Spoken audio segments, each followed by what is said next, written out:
Every day in a reporter's life brings something new, but this morning started with something that initially appeared to be quite unbelievable. Ajit Pawar's private plane crash landed at Baramati with all the passengers on it dead.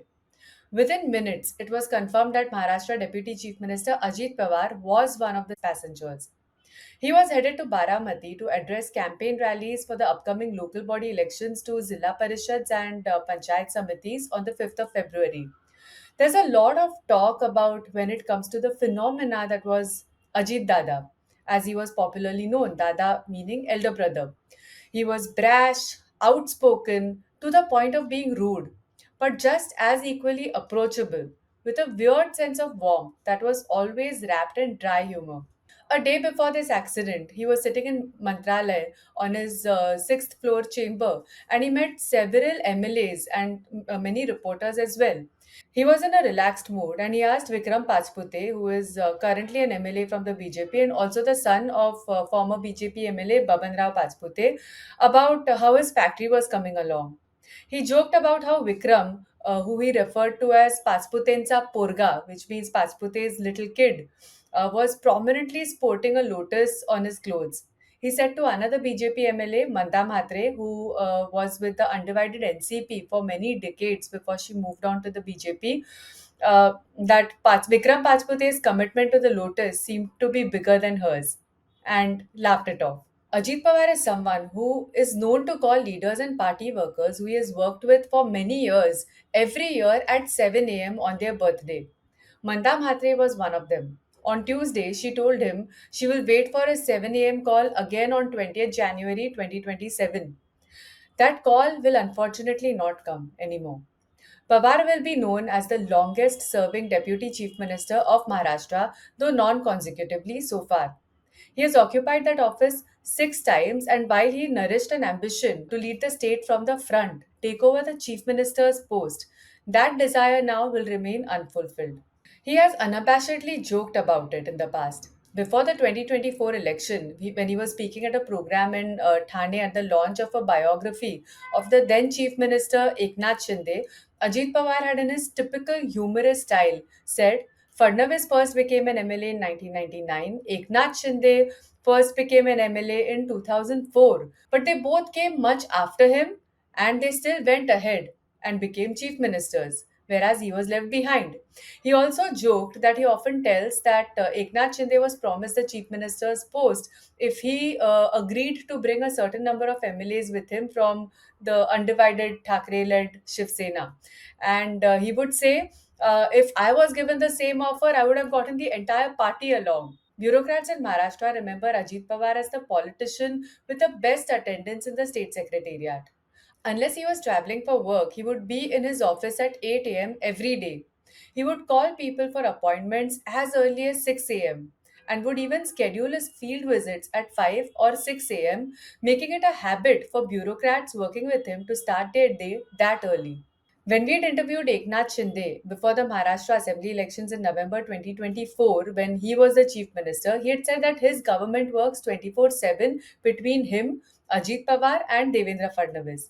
He had said Ajit Pawar takes the early morning shift, Devendra Fadnavis works during the day, and Eknath Shinde takes the night shift, referring to his habit of working very late into the night. Also, that particular interview had taken place at 2:30 a.m. at Eknath Shinde's house in Thane. At press conferences, Ajit Pawar would send reporters in fits of laughter with his wisecracks. In 2024, after the assembly elections, when Devendra Fadnavis announced that he would take up the chief minister's post and the government will take oath on a certain date, after a spell of uncertainty over who would be the chief minister, reporters were also eager to know if Eknath Shinde and Ajit Pawar would be swearing in as deputy chief ministers too. Eknath Shinde, in his typical style, tried to give a very cryptic answer saying you will know at the right time. But Ajit Pawar snatched the mic from him and in his typical satirical, humorous style said, I don't know about him, but I will definitely be taking oath on that day. Within the Pawar family, which has dominated Maharashtra's politics for several generations, Ajit Pawar is best known as the nephew waiting for his turn at the helm. Sharad Pawar, the patriarch of this political family, is known to lead a disciplined life and usually is ready to meet people at 7 a.m. every day. He's the eighth of Govind Rao and Sharda Bai's 11 children, 7 boys and 4 girls. The family always believed that all their children should be well educated and independent. His mother was also associated with the Peasants and Workers' Party, PWP. Baramati MP Supriya Sule is Sharad Pawar's only child who entered politics in 2006. Ajit Pawar is the son of Sharad Pawar's brother, Anantrao Pawar. Among Sharad Pawar's other brother, Vasantrao was a noted Pune-based lawyer, Suryakant Pawar is an architect, their younger brother Pratap Pawar is an educationist who is also the owner of the Sakar Media Group, which publishes the Marathi daily Sakar and operates the regional Marathi news channel Sam TV. Of Sharad Pawar's 4 sisters, Sarla Jagtap, Saroj Patil, Meena Jagdhane, and Neela Sasane, Patil was the only one with ties to public life because of a marriage with four-time PWP legislator Narayan Patil, a towering figure in the state's left movement. Ajit Pawar is married to Sunitra Pawar, who entered politics only after the NCP had split and there were two factions, and Ajit Pawar wanted to take on his cousin Supriya Sule on the Pawar family home turf of Baramati. Sunitra fought the parliamentary election in 2024 from Baramati against her sister-in-law Supriya Sule and lost. But she was later accommodated with a Rajya Sabha ticket in the parliament. And in the generation after Ajit Pawar and Supriya Sule, three Pawars have so far entered politics. There's Ajit Pawar's son Parth, who unsuccessfully tried to contest the 2019 Lok Sabha election. There is Yugendra Pawar, who is the son of Ajit Pawar's sibling, Srinivas Pawar. Yugendra Pawar had contested the Baramati Legislative Assembly election in 2024 against Ajit Pawar and had lost by a very large margin. And then there is Rohit Pawar, who is the MLA of Karzat Jamkhed, who is the grandson of Sharad Pawar's elder brother Dinkar Rao Pawar. Despite being in different factions of the NCP, Ajit Pawar and Rohit Pawar share a warm relation. After the 2024 state polls, when Ajit Pawar's NCP won 41 seats and Sharad Pawar's NCP landed up with only 10, Ajit Pawar had bumped into Rohit, who had touched his uncle's feet. Rohit was among the 10 from the Sharad Pawar faction that had won. Ajit Pawar joked, "You were saved that I didn't address a rally in your constituency, otherwise, even you would have lost." Both of them shared a good laugh over it. Ajit Pawar was very unlike his uncle Sharad Pawar or his cousin Supriya Sule in how he carried himself in public life. Deep frowns, tart words, and rude dismissals of his followers were all a part of the package that Ajit Dada was. His most controversial statement to date, "Should I pee to fill up empty dams?" made at a time when distressed farmers were complaining to him about acute water shortage in April 2013, was a gaffe caused by this very demeanor. Ajit Pawar later apologized for hurting people's sentiments. His brash, rustic style of speaking also meant that he found himself in such sticky spots one too many times. Like last year, he had rebuked a young IPS officer, Anjana Krishna, who was taking action against illegal sand mining. On a call with Anjana Krishna, the video of which had gone absolutely viral on social media, Ajit Pawar had scolded her when she was taking action against illegal soil excavation in a Solapur village. When Anjana Krishna was heard asking, "How do I know if this is really the Deputy Chief Minister talking to me over the phone?" Ajit Pawar had said, "Itna aapko daring hua kya? Main tere upar action lunga." Party leaders had then defended Ajit Pawar, saying that it was simply his style of speaking. Later last year, Ajit Pawar faced flack for snapping at a farmer in Marathwada who had lost his crops in the floods. Ajit Pawar was meeting farmers affected by the floods at a village in the Boom Paranda taluka of the Dharashiv district. When a farmer asked him if the government would declare a loan waiver for them, the deputy chief minister impatiently said, "Why don't we make him the chief minister? Don't you understand? Are we here to play marbles? I've been working since 6 a.m., Ajit Pawar had said. NCP members close to him say they see the man beyond these caustic words. One NCP leader, while discussing Ajit Pawar with me over a Gujarati thali at Status in Nariman Point, had said, "In reality, Ajit Dada is as sweet as the amras on my plate." Ajit Pawar's first plunge into politics was in 1991 when he was elected as the chairman of the Pune District Cooperative Bank. The same year, he successfully contested the Lok Sabha election from Baramati on a Congress ticket. NCP had not been formed back then. He let the seat go for his uncle Sharad Pawar to be elected and instead contested the Baramati MLA election that year. And he has held that assembly constituency ever since. In those early days, with Ajit Pawar being the only other member of the Pawar family actively in politics, many had hailed him as the heir apparent, a notion that Supriya Sule's entry in 2006 shook. Ajit Pawar gradually rose through the ranks, serving as a junior minister, then cabinet minister, and deputy chief minister under multiple chief ministers of the Congress, Uddhav Thackeray led Shiv Sena, Eknath Shinde led Shiv Sena, and now the Bharatiya Janata Party. If Sharad Pawar is described as a PM in waiting, his nephew, who has openly expressed ambitions to occupy the Maharashtra government's top post, has been a CM in waiting.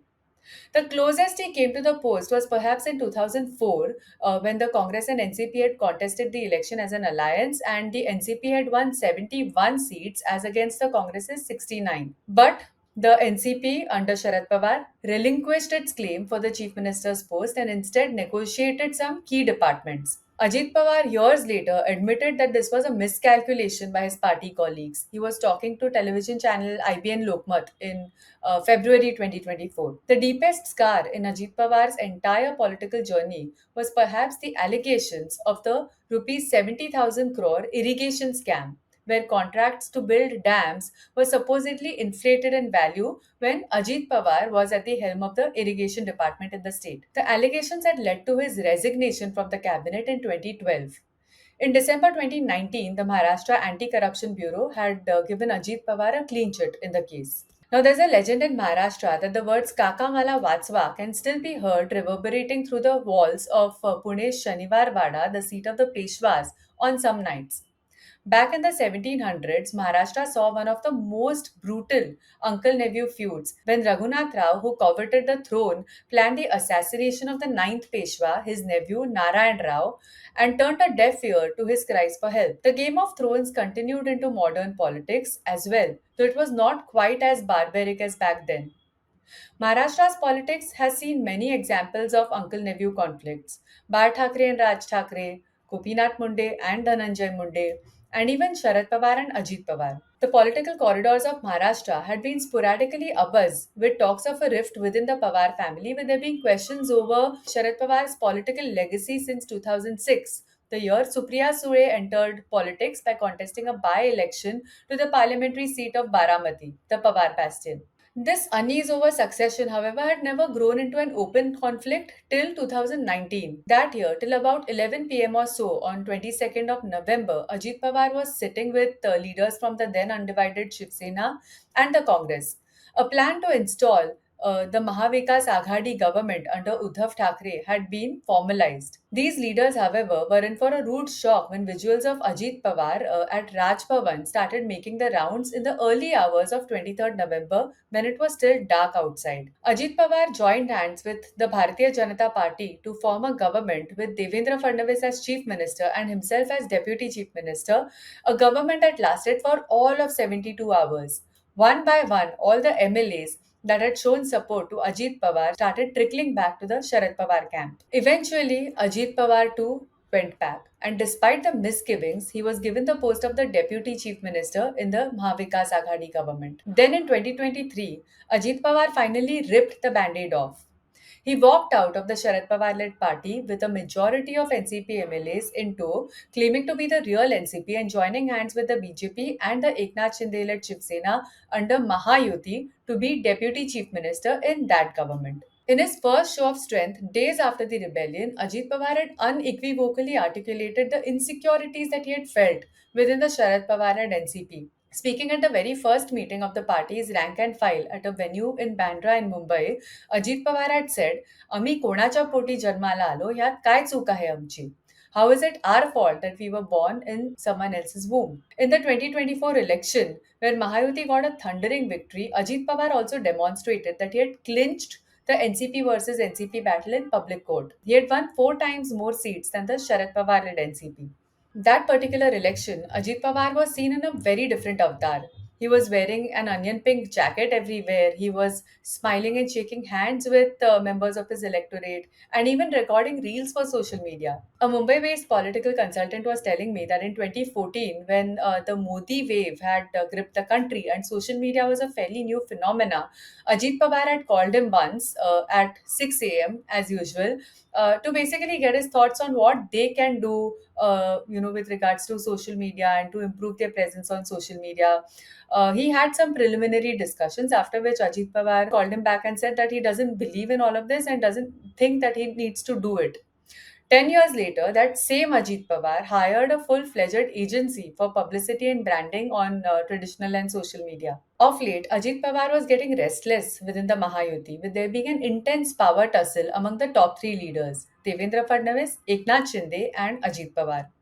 Two ministers of Ajit Pawar's party had to resign since the second Mahayuti government came to power. Dhananjay Munde stepped down in March 2025 after his right hand man was arrested in a case related to the murder of a BJP Sarpanch in the Beat district. Then Maниkrao Kokate, who was first stripped off the agriculture portfolio after his repeated foot and mouth situations, resigned in December 2025 after a sessions court confirmed his conviction in a 1995 case. Then the allegations of a land grab against Ajit Pawar's son Parth in November 2025 and Chief Minister Fadnavis's quick reaction to it, ordering an inquiry into the case, also weakened Ajit Pawar's position within the Mahayuti.